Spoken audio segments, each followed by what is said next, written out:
Hello kids, would you like to know the difference between tall and short? Okay then. Look at these balls. They are of different sizes. When we are compare objects based on the height we get tall and short. Look at these birds. This is a tall ostrich while this is a short kiwi. Look at these animals. This is a tall giraffe and this is a short monkey. Look at these furnitures. This is a tall almirah and this is a short stool. Look at this. This is a tall building.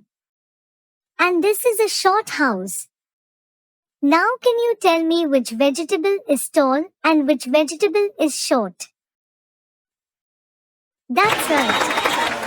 The gourd is tall and the tomato is short.